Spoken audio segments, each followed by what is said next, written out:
If you're an online nutrition coach, you know you need to be posting on social media. It's where your business exists and how you'll be getting new clients. But if you're anything like many nutrition coaches and fitness pros, you're probably thinking, what do I even post on social media? You know, with all the algorithm changes and new features, it can be difficult to know exactly what to post to land new clients. Plus, your past content didn't perform very well anyway. See, creating social media content is the task that every nutrition coach knows they need to be doing. But so many could be doing it better and more often. Actually, the whole quality over quantity thing is a huge lie, especially when it comes to creating social media content. Because in the effort to make things super valuable and high quality, you're probably aiming to be perfect. And when you try to be perfect, it rarely gets done. And when it doesn't get done, you don't get any better. And you definitely don't get any more paying nutrition clients. So what can you do differently? Today I'm going to present to you unlimited social media content ideas for nutrition coaches. Let's dive in. We were in our Dr. Mark Method level 2 call yesterday, and we were talking about growth, and I was talking about,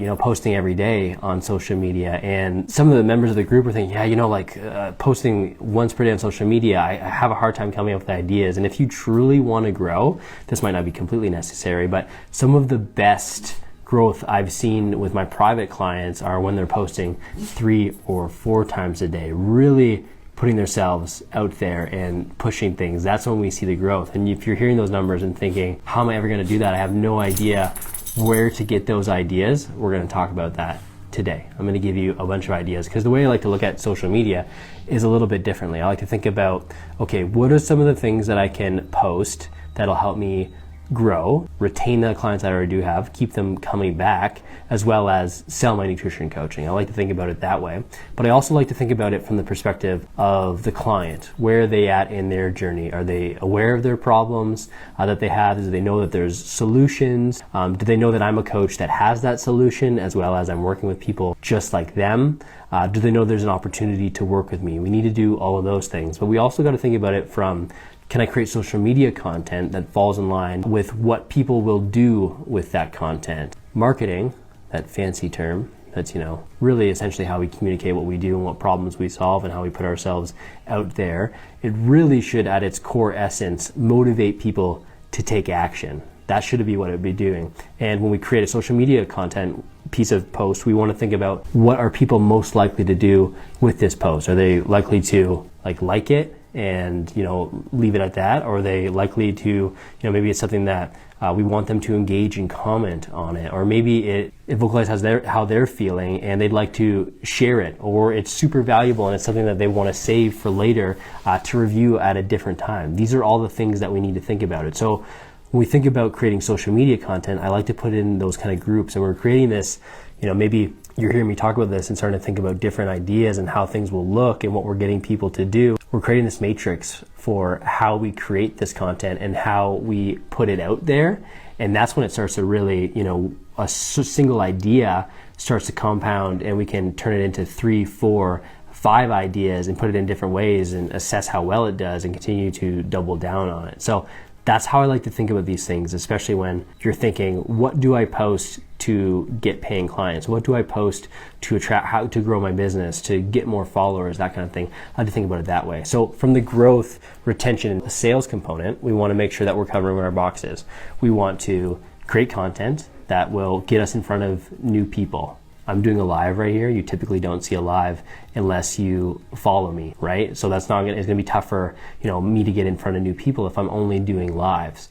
But a live would be really good to retain some of the followers that I already do have, give back to the community of people that support me, and make sure that paying clients, they are validated that they're in the right place. So that, is a different type of content that would work for that. So we want to make sure that we're creating content that is shareable and getting us in front of new people, like collaborations. You may be doing a live with someone else, inviting them on. That would be a different way of doing that, but getting in front of people in a different way. And then just shareable content in terms of, those Twitter style posts that go really, really far, because you've essentially captivated and communicated exactly the way someone's feeling, and they feel compelled to share that type of stuff, and we tell them to share it. We encourage them to do that. That works really, really well in terms of getting you in front of new people. Now, we also want to make sure that, I think a lot of times, if you put something out there and it doesn't get tons of traction, but maybe, gets the people nodding their heads that they're already following you, that is helpful. That works. It validates that, the people that are already paying you are in the right place. And that goes a long way as well. But we also want to create content that takes people that are curious about what we do and turns them into paying clients. So we need to create content that shows that there's an opportunity to work with us. And that's really, really important to do as well. So we got to think about, am I ticking these boxes for creating content around growth, retention, and sales, and making sure that, maybe over the course of the week, I'm ticking those boxes and doing all that stuff. We also got to, that's more for us though, we also got to put this into the perspective of the, potential client. When someone doesn't know us at all, and maybe they're not even sure, we're completely cold to them, they're just stumbling upon our stuff for the first time, they're going to want to know, do we have the skills and experience and knowledge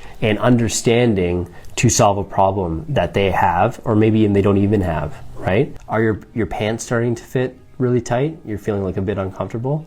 I talk about that concept and someone thinking, oh, that is me. That is how I'm starting to feel. And they will start to realize that, through your content, and if you put that message out there and make it super clear that this has something to do with the way they eat, this has something to do with their nutrition, and it's something that you can help them with. So we want to work them up, and this is a scientific principle. We want to work them up an awareness ladder from they don't know you at all, and they're not really sure about the problems that they're facing, to working them up to awareness, like up a ladder where they see you as the solution and are ready to hire you. They're like begging to hire you. And how we take them through that process is we start with the solution to this problem in terms of your pants fitting is going to be nutrition. It's what you eat, and you need to take a closer look at it. And chances are there's something that you're doing right now that is holding you back from having your pants fit better. And we're going to be able to fix that. Also, telling stories and showing testimonial proof that you're working with people that are just like them. That goes really, really far. Talking about their exact problem, where they were before, what happened after. That's a concept called social proof. It allows people that are viewing this to see themselves in that result because you've done it with others, and they're more confident and assured that it will work with them too. So we've got to create content around that. And as we're doing that, we're working people up this awareness ladder to the point where they want to hire you. Then at the end of it, we just make it very clear that there's an opportunity to work with you. So you're like, if you're this type of person, you're looking to achieve this, I have an opportunity for you, and create content around that. So we also want to create content around where the client is coming from. We had that original concept, making sure we're ticking boxes for us and our growth, and making sure we're getting seen by new people, and making sure that the people that are already following us, they know they're in the right place, and we're giving them opportunity to work with us. But we also want to do it from the mindset of the client and where they're at. We wrap this all together with making sure that when we're creating content, we're doing it in a way that drives the most engagement. A lot of these social media algorithms are based on having people coming back to the post, having people, save the post for later and view it as really, really valuable. Really what they're essentially trying to do is keep you watching, keep you on the app, because that is what's going to push their growth. So the more we can do that, the better. One of the best ways to do that is making sure that our calls to action, which we should be doing it on almost every post. You are, as a coach, you are the authority, you're pushing people in a certain direction. You should be asking them to do things. You should be making sure what you're asking them to do lines up with what is the post most best suited to serve. For example, like picture-based stuff. Really, really good to be able to like it as an engagement. So we're, double tap if this hits home, this type of message hits home, stuff like that. Whereas, maybe something that's a bit more opinionated or polarizing, you want people to share and comment and engage in that. By share and comment, I meant just comment, share a comment to give their opinion or tell a similar experience or something like that. If it's something that really captivates where they're at, we get them to share those type of things on their stories, so something goes further that way. We want to make sure the style of the post, what it's best suited to do, we have the mechanics in place so that it performs the best possible. And that's something that just consuming more social media and seeing how it's done is one of the best ways to do it. And that's what I help a lot of my clients with, in terms of making sure what they're asking people will push the post in the right way.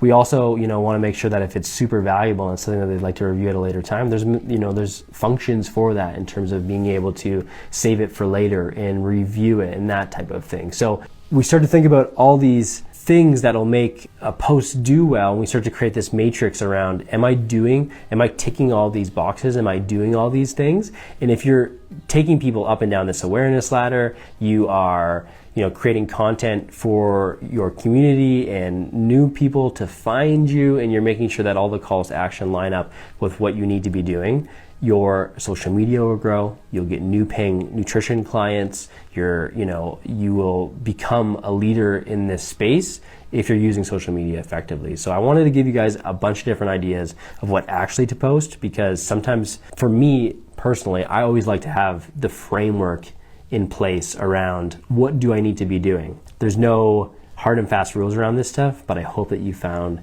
that helpful. If you're looking for more strategy and maybe someone to walk you through this stuff and someone to hold you accountable to doing these things so that your business will grow and you can gain some more nutrition clients and make more money in your business, I'd be happy to chat about what that would look like in one-on-one business mentorship. So I got a few spaces available for that. Let me know what you're thinking and if you're interested, and we'll go from there. But I really hope you found this helpful and interesting, and we will chat soon. Take care, guys.